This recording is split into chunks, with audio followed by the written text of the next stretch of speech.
Assalamu alaikum wa rahmatullahi wa barakatuh. Hi dear students, how are you? I hope you will be fine. Students आज है unit number 7 में lecture number 2 और आज के इस lecture number 2 में हम हाइपोथेसिस टेस्टिंग के जो 6 स्टेप्स है जिसको हमने पिछले लेक्चर में डिस्कस किया था, इस लेक्चर में डिटेल के साथ हर एक टर्म को, हर एक स्टेप को डिस्कस करेंगे। ठीक है, लेकिन इसके लिए आपने इस लेक्चर को पूरा देखना है ताकि हर एक टर्म आपको समझ में आ जाए। तो इस लेक्चर के आखिर तक आप हमारे साथ रहें।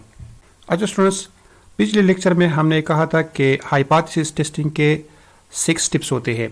इसमें नंबर फर्स्ट स्टेप में हमने कहा था कि हम हाइपोथेसिस को सेट करेंगे। तो हम दो तरह के हाइपोथेसिस को सेट करेंगे, एक है नल हाइपोथेसिस और दूसरा है अल्टरनेटिव हाइपोथेसिस। सबसे पहले नल हाइपोथेसिस को डिस्कस करते हैं कि नल हाइपोथेसिस क्या है। A hypothesis which is to be tested for possible rejection under the assumption that it is true is called null hypothesis. It is usually denoted by H0. ऐसा hypothesis या assumption या statement जो हमें मालूम है कि ये ट्रू है, सही है, और फिर भी इसके लिए हम पॉसिबल रिजेक्शन देखना चाहते हैं, यानी इसके पॉसिबल रिजेक्शन को टेस्ट करना चाहते हैं कि वो कौन कौन सी पॉसिबिलिटीज है कि हमारा ट्रू हाइपोथेसिस रिजेक्ट हो जाए। तो ऐसे हाइपोथेसिस को नल हाइपोथेसिस कहते हैं। आजकल जो भी हाइपोथेसिस हम टेस्ट करते हैं उस हाइपोथेसिस को नल हाइपोथेसिस कहते हैं और इसको हम H0 से डिनोट करते हैं। For example H0 mu is equal to 18, यानी एक कॉलेज है और उस कॉलेज में स्टूडेंट्स का एवरेज लाइफ हमारे पास क्या है, 18 है, और इसको जब हम टेस्ट करना चाहते हैं तो इसको हम H0 में लेंगे। इसी तरह एक काइन है और काइन में हेड की प्रोबेबिलिटी 0.5 है, ठीक है, और इसको हम टेस्ट करना चाहते हैं तो इसको हम H0 में लेंगे। अच्छा, अब आते हैं अल्टरनेटिव हाइपोथेसिस की तरफ। Any hypothesis that is different from null hypothesis and is a set of inferior to the null hypothesis is called an alternative hypothesis. यानी वो हाइपोथेसिस जो नल हाइपोथेसिस से डिफरेंट हो, ठीक है, और ये नल हाइपोथेसिस के पैरेलल हो, तो ऐसे हाइपोथेसिस को अल्टरनेटिव हाइपोथेसिस कहते हैं। यानी वो हाइपोथेसिस जो नल ना हो, ठीक है, नल के अपोजिट हो, तो उस अपोजिट हाइपोथेसिस को अल्टरनेटिव हाइपोथेसिस कहते हैं और इसको हम HA या H1 से डिनोट करते हैं। For example H1 mu is not equal to 18, यानी उसमें हमने लिया था म्यू इज इक्वल टू 18, तो यहाँ पर हम ये लेंगे कि mu is not equal to 18, यानी यहाँ पर एवरेज लाइफ जो है ये 18 है और यहाँ पर हम लेंगे कि एवरेज लाइफ 18 नहीं है, ठीक है। इसी तरह यहाँ पर हमने लिया है कि P इज इक्वल टू 0.5, तो यहाँ पर हम ये लेंगे कि P इज लेस देन 0.5 या P इज ग्रेटर देन 0.5 या P is not equal to 0.5। तो वो हाइपोथेसिस जो नल के अपोजिट हो, ठीक है, जो नल ना हो, नल से डिफरेंट हो, नल हाइपोथेसिस के पैरेलल हो, तो ऐसे हाइपोथेसिस को अल्टरनेटिव हाइपोथेसिस कहते हैं। अब स्टूडेंट्स, नल और अल्टरनेटिव हाइपोथेसिस को मजीद दो तरीकों से हम जाहिर कर सकते हैं। 2 वेज में हम इसको एक्सप्रेस कर सकते हैं। एक है सिंपल हाइपोथेसिस और दूसरा है कंपोजिट हाइपोथेसिस। सिंपल हाइपोथेसिस कुछ इस तरह है। A hypothesis is said to be a simple hypothesis if it is expressed by single numerical value। यानी वो हाइपोथेसिस हमारे पास सिंपल हाइपोथेसिस होता है जिसको हम एक सिंगल न्यूमेरिकल वैल्यू में एक्सप्रेस करें, एक सिंगल न्यूमेरिकल वैल्यू में जाहिर करें, तो ऐसे हाइपोथेसिस को सिंपल हाइपोथेसिस कहते हैं। यानी ऐसा हाइपोथेसिस जिसमें इक्वल का साइन आ जाए, ठीक है, यानी इक्वल का साइन जब आ जाए तो ये एक सिंगल न्यूमेरिकल वैल्यू में एक्सप्रेस हो जाता है, यानी ये कंप्लीट स्पेसिफाई हो जाता है, तो ऐसे हाइपोथेसिस को हम सिंपल हाइपोथेसिस कहते हैं। For example P is equal to 0.62, यहाँ पर इक्वल का साइन आया है, यानी P की वैल्यू हमारे पास क्या है, 0.62 है, यानी ये एक सिंगल न्यूमेरिकल वैल्यू है, ठीक है। इसी तरह P इज इक्वल टू 0.5, तो यहाँ पर भी हमारे पास क्या है, एक सिंगल न्यूमेरिकल वैल्यू है, ठीक है। इस तरह म्यू इज इक्वल टू 18, यहाँ पर भी हमारे पास 18 एक सिंगल न्यूमेरिकल वैल्यू है। तो ऐसे हाइपोथेसिस को हम सिंपल हाइपोथेसिस कहते हैं जिसके हमारे पास सिंगल न्यूमेरिकल वैल्यू हो, यानी जिसको हम सिंगल न्यूमेरिकल वैल्यू में जाहिर करें। ठीक है, अब है composite hypothesis. A hypothesis is said to be composite hypothesis if it is expressed by a class of numerical values.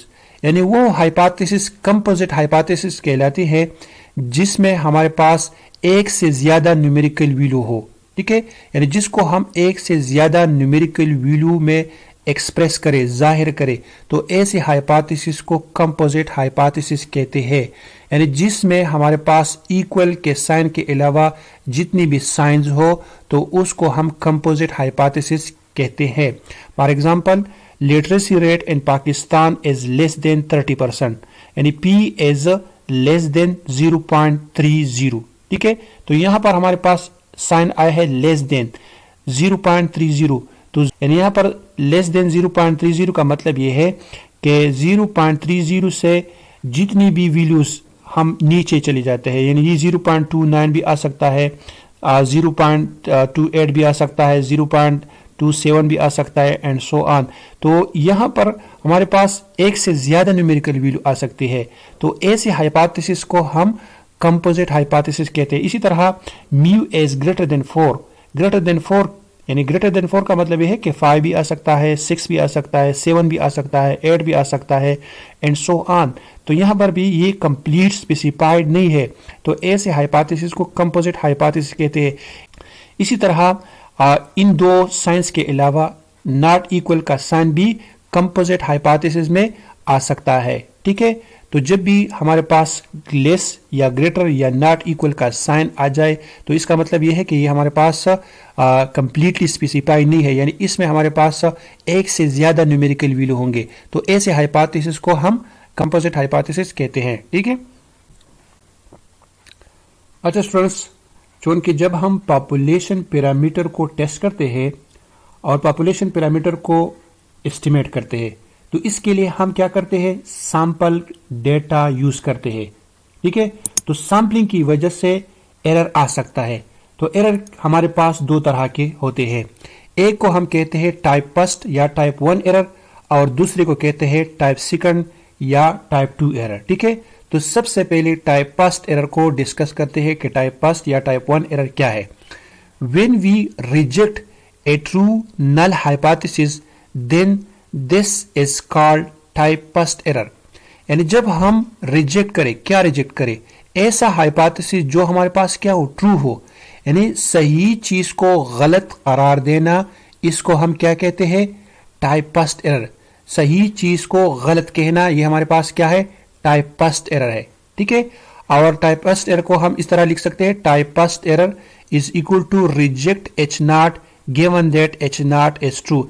यानी एक हाइपोथेसिस ऐसा है कि वो सही है, एक चीज सही है और इसको हम गलत साबित करें, तो इसको हम क्या कहते हैं, टाइप फर्स्ट एरर। ठीक है, और टाइप फर्स्ट एरर की प्रोबेबिलिटी को हम अल्फा से डिनोट करते हैं, और इसको हम फर्दर इस तरह लिख सकते हैं, alpha is equal to probability of type first error is equal to probability of reject H not given that H not is true. यानी जब हम इसकी प्रोबेबिलिटी ले लेते हैं तो इसको हम फिर अल्फा से डिनोट करेंगे, यानी ये इसकी प्रोबेबिलिटी होगी। ठीक है, तो टाइप फर्स्ट एरर याद रखिए कि सही चीज को गलत कहना, ये हमारे पास क्या है, टाइप फर्स्ट एरर है। ठीक है, अब टाइप 2 एरर या टाइप सेकंड एरर क्या है।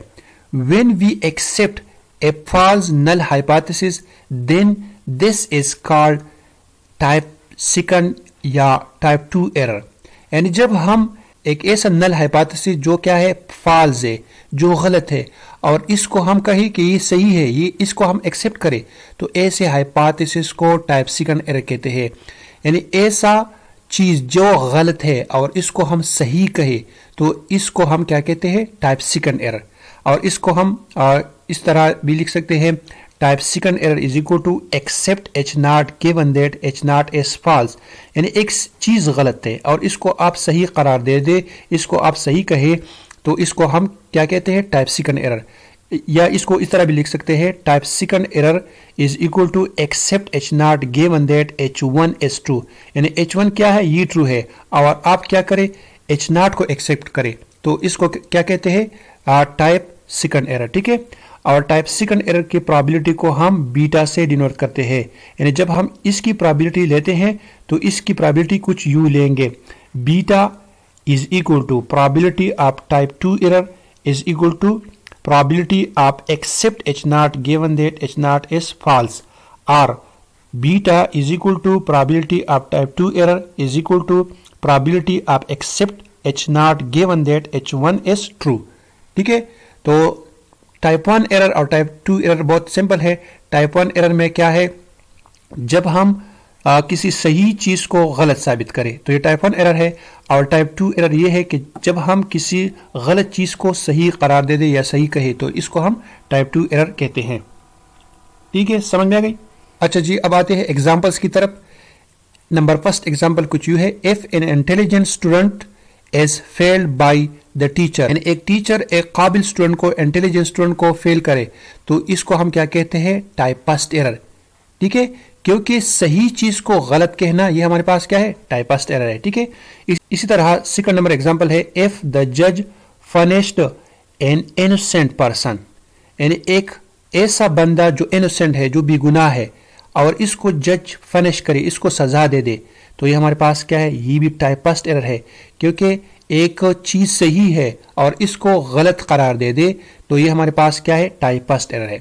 इसी तरह थर्ड नंबर एग्जांपल है, इफ द जज रिलीज ए गिल्टी पर्सन, एक जज ऐसी पर्सन को या ऐसे आदमी को रिलीज करे, ऐसे आदमी को बेगुनाह साबित करे जो क्या है, जो गिल्टी है, जो गुनाहगार है, ठीक है, उस सजा के लायक है, तो उसको क्या कहते हैं, टाइप सेकंड एरर।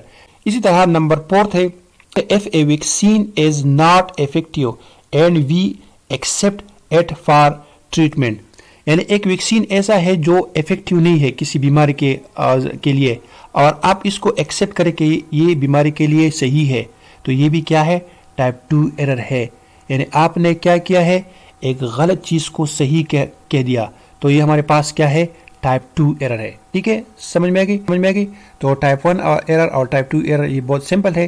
उम्मीद है ये टाइप 1 और type second error in example से क्लियर हुआ होगा। ठीक है, और स्टूडेंट्स उन स्टेप्स में सेकंड नंबर स्टेप हमारे पास होता है लेवल ऑफ सिग्निफिकेंस, और लेवल ऑफ सिग्निफिकेंस कुछ इस तरह है, the probability of rejecting a null hypothesis H not when it is true is called level of significance. Level of significance क्या है, यानी जब हम एक ऐसा हाइपोथेसिस, एक ऐसा नल हाइपोथेसिस लेते हैं जो हमारे पास क्या हो, ट्रू हो, सही हो, और इसको हम क्या करें, रिजेक्ट करें, और इसकी जब हम प्रोबेबिलिटी ले ले तो इसको हम कहते हैं लेवल ऑफ सिग्निफिकेंस, यानी इसको हम अल्फा से डिनोट करते हैं।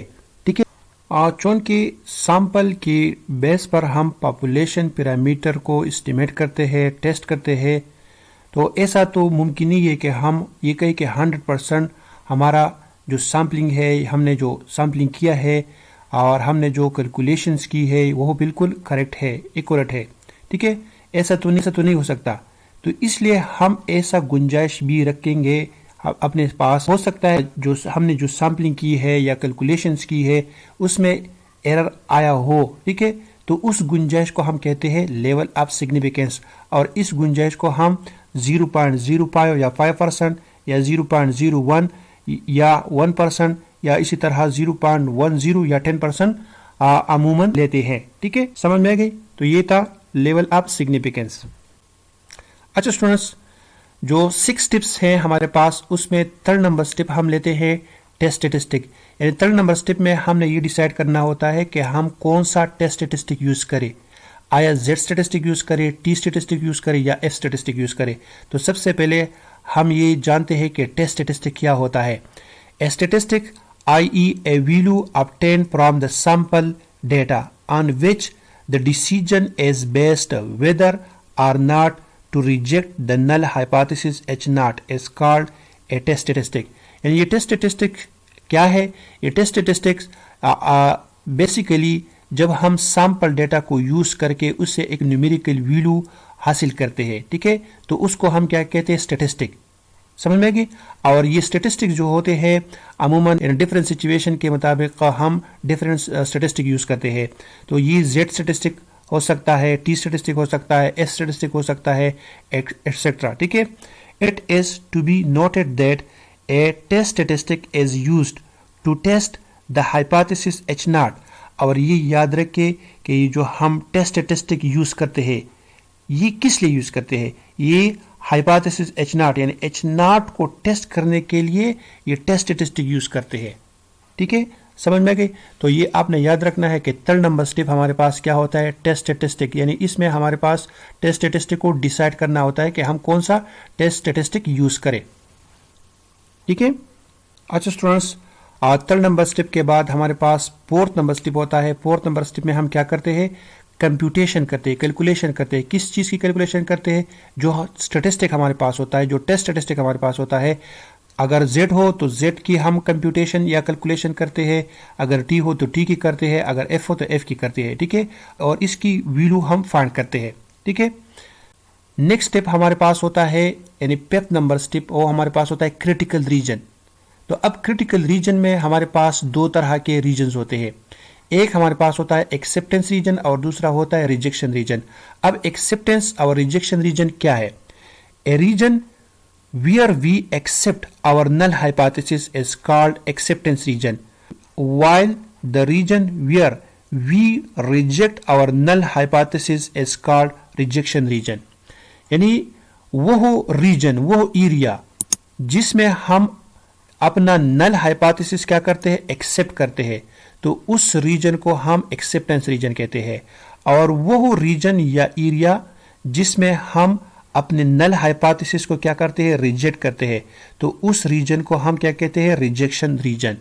ठीक है, यहां पर देखिए, ये हमारे पास एक करो है, तो जब हमारे पास जो कैलकुलेटेड वैल्यू है यानी जो टेस्ट स्टैटिस्टिक है उसकी वैल्यू अगर यहां पर आ जाए, ठीक है, यानी इसको हम क्या करते हैं? हम टेस्ट स्टैटिस्टिक की वैल्यू को टेबल की वैल्यू से कंपेयर करते हैं। अगर हमारे पास वो टेस्ट स्टैटिस्टिक की वैल्यू यहां पर आ गई, ठीक है, तो हम कहते हैं कि हमारा एच नॉट जो है ये क्या हो गया? एक्सेप्ट हो गया, क्योंकि ये एरिया हमारे पास क्या है? एक्सेप्टेंस रीजन है। और अगर यहां पर आ जाए या यहां पर आ जाए तो ये एरिया क्या है? ये रिजेक्शन रीजन है। और ये जो लाइन है, ठीक है, ये लाइन है, और इस पर जो वैल्यू आ जाए यानी जो टेबल से वैल्यू हम निकालते हैं उस वैल्यू को हम क्या कहते हैं? उसको हम क्रिटिकल वैल्यू कहते हैं। ठीक है, ये भी हमारे पास क्या है? क्रिटिकल वैल्यू की एरिया है, ये क्रिटिकल एरिया है। ठीक है, ये क्रिटिकल रीजन है और ये एक्सेप्टेंस रीजन है। समझ में आ गई? अच्छा स्टूडेंट्स, अब यहाँ पर वन टेल टेस्ट और टू टेल टेस्ट का कंसेप्ट आता है। तो वन टेल टेस्ट और टू टेल टेस्ट का कंसेप्ट आपने यहाँ पर समझना है कि ये क्या होते हैं। तो सबसे पहले है वन टेल टेस्ट, इसको समझना है। A test for which the rejection region is located entirely at one end of the sampling distribution of a test statistic, either left or right end, then it is called one-tailed test or one-sided test। यानी जब हमारे पास ये जो rejection reason होता है, rejection reason एक side पे आ जाए, किसी डिस्ट्रीब्यूशन के एक साइड पे आ जाए, या लेफ्ट पे हो या राइट पे हो, ठीक है, तो उसको हम क्या कहते हैं? वन टेल टेस्ट कहते हैं। अब ये वन टेल टेस्ट कहाँ से डिसाइड होता है? ये कहाँ से हम समझेंगे कि ये वन टेल टेस्ट है और ये टू टेल टेस्ट है? ठीक है, तो ये याद रखें कि a one tail test is used when the alternative hypothesis is the form H1 theta is greater than theta not और H1 theta is less than theta not. यानी वन टेल टेस्ट का डिसीजन या one tail test को हम H1 यानी alternative hypothesis से समझेंगे कि ये हमारे पास क्या है? वन टेल टेस्ट है और या टू टेल टेस्ट है। कहीं और हमने नहीं देखना है, हमने सिर्फ और सिर्फ H1 यानी अल्टरनेटिव हाइपोथेसिस की तरफ देखना है और वहां से हमने वन टेल टेस्ट और टू टेल टेस्ट का डिसीजन लेना है। अगर हमारे पास अल्टरनेटिव हाइपोथेसिस में ग्रेटर या लेस का साइन आ जाए तो बस आपने ये समझना है कि हमारे पास क्या है? वन टेल टेस्ट है। अगर ग्रेटर हो तो हम क्या करेंगे? हम राइट साइड पे रिजेक्शन रीजन लेंगे। अगर लेस का साइन आ जाए तो हम लेफ्ट साइड पे रिजेक्शन रीजन लेंगे। ठीक है, यहां पर आप देखिए, ये हमारे पास क्या है? ये हमारे पास क्या है, लेफ्ट साइड है, और ये हमारे पास क्या है, राइट साइड है। समझ में आ गई। तो जब हमारे पास ग्रेटर का साइन हो तो हम यहाँ पर रिजेक्शन रीजन लेंगे, ठीक है। और जब हमारे पास लेस का साइन हो तो हम यहाँ पर रिजेक्शन रीजन लेंगे, ठीक है। तो ये हमारे पास क्या है, ये हमारे पास वन टेल टेस्ट है, ठीक है। चूंकि रिजेक्शन रीजन एक साइड पे आया है, और हम ये कह चुके हैं कि जब हमारे पास किसी डिस्ट्रीब्यूशन के एक साइड पे या राइट साइड पे हो या लेफ्ट साइड पे हो रिजेक्शन रीजन आ जाए तो इसको हम क्या कहते हैं, वन टेल टेस्ट, ठीक है। समझ में आ गई। अच्छा जी, अब टू टेल टेस्ट की तरफ आते हैं कि ये टू टेल टेस्ट क्या होता है। When the rejection region is divided equally between the two tails of the sampling distribution of a test statistic, then it is called two-tail test or two-sided test। यानी जब हमारे पास दोनों किसी distribution के दोनों साइड पे रिजेक्शन रीजन आ जाए, ठीक है, दोनों साइड पे इक्वली रिजेक्शन रीजन आ जाए तो उसको हम क्या कहते हैं, टू टेल टेस्ट कहते हैं। अब हमने कहाँ से ये डिसाइड करना है, कहाँ से ये समझना है कि ये हमारे पास टू टेल टेस्ट है। तो a two tail test is used when the alternative hypothesis is the form. जब हमारे पास क्या हो, अल्टरनेटिव हाइपोथेसिस इसी तरह का हो, ठीक है। यानी हमने कहीं और नहीं देखना है, हमने सिर्फ और सिर्फ अल्टरनेटिव हाइपोथेसिस की तरफ देखना है। जब हमारे पास अल्टरनेटिव हाइपोथेसिस में नॉट इक्वल का साइन आ जाए, जब हमारे पास क्या हो, नॉट इक्वल का साइन हो, तो उस वक़्त हम क्या कहेंगे, हम कहेंगे कि हमारे पास क्या है, टू टेल टेस्ट है, ठीक है। और इसको हम इस तरह डिनोट करेंगे, यानी ये साइड हो गया और ये साइड हो गया, दोनों क्या हो गई, इक्वली डिवाइड हो गई। ये साइड भी आ गया और ये साइड भी आ गया, ये भी रिजेक्शन रीजन है और ये भी रिजेक्शन रीजन है, ठीक है। तो दोनों साइड पे जब हमारे पास क्या हो, रिजेक्शन रीजन हो, तो उसको हम क्या कहते हैं, टू टेल टेस्ट कहते हैं, ठीक है। समझ में आ गई। और इसी तरह जब हम क्रिटिकल रीजन यानी 5th नंबर स्टेप करते हैं तो इसके बाद 6 नंबर स्टेप आता है, और 6 नंबर स्टेप में हम क्या करते हैं, कंक्लूजन लेते हैं कि आया हमारा जो टेस्ट है, हमारा जो नल हाइपोथेसिस है, ये रिजेक्ट हो गया या एक्सेप्ट हो गया, ठीक है। तो 6 नंबर स्टेप में हम कंक्लूजन लेते हैं। तो ये था आज का लेक्चर। उम्मीद है स्टूडेंट्स आज का लेक्चर आप सबके समझ में आया होगा। इंशाल्लाह नेक्स्ट लेक्चर में फिर मुलाकात होगी, तब तक के लिए अल्लाह हाफिज़।